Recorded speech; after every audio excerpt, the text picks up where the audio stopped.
যাদেরকে লেলিয়ে দিলেন, এই যে পুলিশ বাহিনী, বিভিন্ন বাহিনীর জনতার মুখোমুখি করলেন, এই খুন খারাপি, নিপীড়ন, রক্তপাত বছরের পর বছর করলেন, আপনার এই সাহসটা হলো না যে আপনি জেলে যান?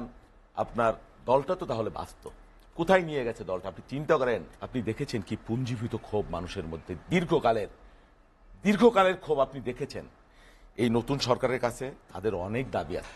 আপনি এর আগেও বলেছেন, সব সময় বলতেন যে আন্দোলন নিয়ে আপনি অনেক আশাবাদী ছিলেন। ছাত্র জনতার যে অভ্যুত্থান যেটি হলো সেটি নিয়ে আশাবাদী হয়, আপনাকে কিভাবে আশাবাদী করে তুলেছিল সেটি আমরা যেমন জানতে চাই, তেমনি যে সরকার গঠিত হবে সেই সরকারের অগ্রাধিকার কি হওয়া উচিত আপনার কি মনে হয়? যে আপনাকে ধন্যবাদ জাহিদ, আমার দুইজন সম্মানিত সহ আলোচক এবং দর্শক শ্রোতা সবাইকে অভিবাদন জানাই। আপনার এখানে অনেক টকশো করেছি জাহিদ আপনার সাথে। আজকে একটি ভিন্ন পরিবেশে, ভিন্ন বাস্তবতায়, ভিন্ন আবহে, ভিন্ন বাতাসে এখানে আসছি। সত্যি মনে হচ্ছে যেন প্রাণ খুলে এখানে কথা বলা যাবে। আপনি দেখেছেন এখানে এই টকশোতে, আপনার সামনেও, শুধু এখানে না, অনেক টকশোতে আওয়ামী লীগের নেতাদের বডি ল্যাঙ্গুয়েজ, তাদের আচরণ, তাদের অধ্যত্ব, তাদের সীমাহীন দম্ভ এবং অন্যান্য বক্তাদেরকে কিভাবে অপমান করা যায়, একটা রাজনৈতিক দলকে কিভাবে মেলাইন করা যায়, শীর্ষ রাজনৈতিক নেতৃত্ব সম্পর্কে কত নেতিবাচক, কত অশ্লীল, কত নোংরা, কত কটূক্তি করা হয়েছে। যার জন্য করেছেন, যেই দলের জন্য করেছেন, সেই দলের নেত্রী আজকে কোথায়? 2 দিন আগেও দম্ভ করে বলেছেন যে শেখ হাসিনা পালায় না। শেখ হাসিনারা পালায় না কখনো, অথচ পালিয়ে গেলেন।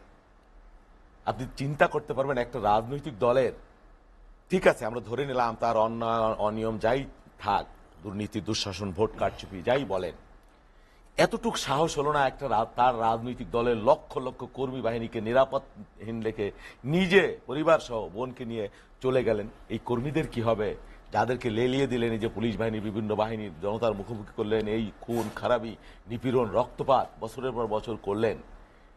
আপনার এই সাহসটা হলো না যে আপনি জেলে যান? আপনার দলটা তো তাহলে বাঁচত। কোথায় নিয়ে গেছে দলটা? আপনি চিন্তা করেন। বেগম খালেদা জিয়ার উপর তো কোনো অত্যাচার হয় নাই। একটি বারের জন্য তার সন্তানদেরকে মৃত্যুর মুখে অত্যাচার, নিপীড়নের মধ্য দিয়ে আমি শুনেছি যে টেলিফোনে বেগম খালেদা জিয়াকে তার সন্তানদের চিৎকার শোনানো হয়েছে, আত্মচিৎকার। বেগম খালেদা জিয়া আপোষ করেননি। তিনি বলেছেন এই দেশে জন্মেছি, এই দেশে মরব, প্রয়োজনে জীবন দেব। আমার স্বামী যুদ্ধ করেছে, আমার পূর্বপুরুষের কবর এইখানে, আমি এই দেশ ছেড়ে কোথাও যাব না, বিদেশে আমার ঠিকানা নেই। তার জন্য তাকে অনেক লাঞ্ছনা, অনেক নিপীড়ন, তিনি মৃত্যুর সাথে পাঞ্জা লড়েছেন, জীবন বাজি রেখেছিলেন। আমরা সারা জীবন প্রার্থনা, আমরা তাকে মুক্ত করতে পারি নাই।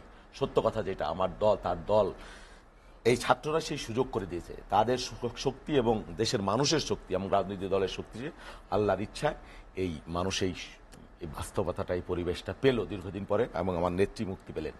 বাংলাদেশের কত মানুষ চোখের জল ফেলেছে আপনারা জানেন না বেগম খালেদা জিয়ার জন্য। যে একটি বারের জন্য যদি এই ফ্যাসিবাদের পতন উনি অন্তত দেখে যেতে পারেন, তাহলে আমাদের আর কোনো আক্ষেপ নাই। আজকে সত্যি আমাদের আর কোনো আক্ষেপ নাই। বেগম খালেদা জিয়া, আল্লাহ তাকে বাঁচিয়ে রেখেছেন, দেশে রেখেছেন। বলি না যে আপোষ করেন না বেগম খালেদা জিয়া, তার সাথে জনপ্রিয়তা দিয়ে পারেন না, তার সাথে নীতি দিয়ে পারেন না, সাহস দিয়ে পারেন না, তার সাথে জনপ্রিয়তা দিয়ে পারেন না, ভালো কাজ দিয়ে পারেন না। খিস্তি খেয়র করতে পারেন, প্রতিহিংসা চরিতার্থ করতে পেরেছেন, কিন্তু তাকে টলাতে পারেননি। আজকে তিনি যখন বক্তব্য দিচ্ছিলেন, আমি দেখছিলাম নেতাকর্মীদের মধ্যে হাজার হাজার লক্ষ লক্ষ মানুষ, কি অভাবনীয় এক ভাবাবেগ। অনেক মানুষ চোখের পানি ফেলতে, কেউ চিন্তাও হয়তো করেন নাই যে বেগম খালেদা জিয়া জীবিত থাকবেন, বা তিনি আবার এই ফ্যাসিবাদ মুক্ত পরিবেশে মানুষের মধ্যে একটু কথা বলতে পারবেন। সবকিছু আল্লাহ তাআলার ইচ্ছা। ওই যে বলে না কোরআন শরীফের যে আয়াত আল ইমরানের, যে কুলিল্লাহুম্মা মালিকাল মুলকি তুতু মুলকা মান তাশা ওয়া তানজিউল মুলকা মান তাশা ওয়া তুইজ্জু মান তাশা ওয়া তুজিল্লু মান তাশা বিয়াদিকাল খায়ের।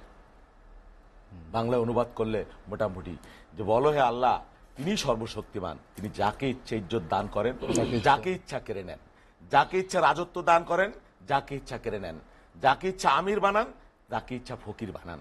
তিনি জীবিতকে মৃত করেন, মৃতের মধ্যে তিনি জীবন দান করেন, তিনি সর্বশক্তিমান।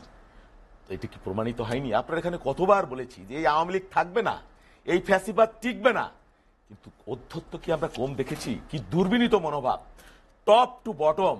যার জন্যে আপনারা এই দলের নেতাকর্মী, তাদের জন্য আমার খুব কষ্ট, সত্যিই কষ্ট, যে আপনারা যার জন্য এত কিছু করলেন, যার কথায়, কোথায় তিনি আপনাদেরকে রেখে গেলেন? চিন্তা করতে পেরেছেন? এই রাজনৈতিক দল, আমি কতবার বলেছি যে আওয়ামী লীগ আপনি দেখবেন ইতিহাস থেকে বিলীন হয়ে যাবে। তারা নিজেরাই নিজেদেরকে বিলীন করে চলে গিয়েছে। এটা আমি বলেছি কিনা, কতবার বলেছি। তাই তো হলো। ওই যে মৌলানা জালালউদ্দিন রুমি, অনেকে হতাশ হয়েছে। মৌলানা জালালউদ্দিন রুমির একটা কথা আছে যে যখন পৃথিবীর সব আলো নিভে যাবে তখন ফুলকির মধ্য থেকে যে আলোর জন্ম নিবে, যে অগ্নুৎপাত হবে, তা থামাবার সাধ্য কারো নাই। প্রফেসর এমাদউদ্দিন সাহেব মৃত্যুর আগে আমাকে একটি কথা বলে গিয়েছিলেন যে আওয়ামী লীগ থাকবে না। দেখবা আমি বলছি, স্যার কিভাবে থাকবে না, কিভাবে তাদেরকে আমরা উৎখাত করব? যে কোনো ভাবেই থাকবে না। একটা স্পার্কিং এর মধ্যে দিয়ে তাদের যে অন্যায়, পর্বতরা যে অন্যায়, অনিয়ম, দুঃশাসন, নিপীড়ন, রক্তপাত, এই অভিশাপেই, এই বাস্তবতার কারণেই আমি রাষ্ট্রবিজ্ঞানের ছাত্র, আমি রাষ্ট্রবিজ্ঞানের শিক্ষক। দেখবে থাকবে না, তাই হলো। কিন্তু স্যার তো আজকে নেই সত্যি। কিন্তু উনি বলেছিলেন যে আমি হয়তো দেখে যেতে পারবো না, কারণ তোমরা দেখবে, তোমরা হতাশ হয়ে না ইয়ং ম্যান। আমরা তাই দেখছি। সেই জন্যে নতুন যে সরকারের কথা আপনি যেটা বললেন, নতুন সরকার হবে বাংলাদেশের ছাত্র সমাজ।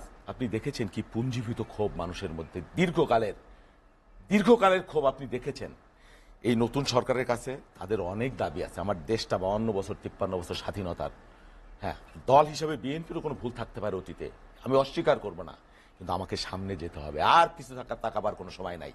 আমার নেত্রী আজকে কি কথা বলেছেন, আমার নেতা আমাদেরকে কয়েকদিন যাবত বলছেন, বিচ্ছিন্ন নানান রকমের ঘটনা ঘটছে, সুযোগ সন্ধানী মহল বা ক্ষোভ বিক্ষোভ, ব্যক্তিগত চরিতার্থের নিপীড়নের কারণে কিছু কিছু ঘটেছে, এটাও আমরা অস্বীকার করছি না। কিন্তু এটা হতে দেওয়া যাবে না, এটাকে বন্ধ করতে হবে। আমরা আর পেছনের দিকে যাব না, আমরা সামনের দিকে যাব, লুক ফরওয়ার্ড। সেই জন্য নতুন যে সরকার আসবে তাদের কিছু কাজ রয়েছে। তারা এই রাষ্ট্র নির্মাণ, বিনির্মাণ, সংস্কার, এটার কাজগুলো তারা করতে হবে। অনেকগুলো কাজ এখানে বাকি রয়েছে, সেই কাজগুলো করবে।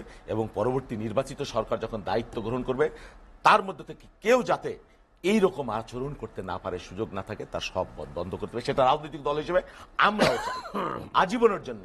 কারণ আমাদের অমিত সম্ভাবনার এই বাংলাদেশ, এখানে বিপুল একটা জনগোষ্ঠী, একটা তারুণ্যের শক্তি রয়েছে, যেটা পৃথিবীর অনেক দেশের নাই।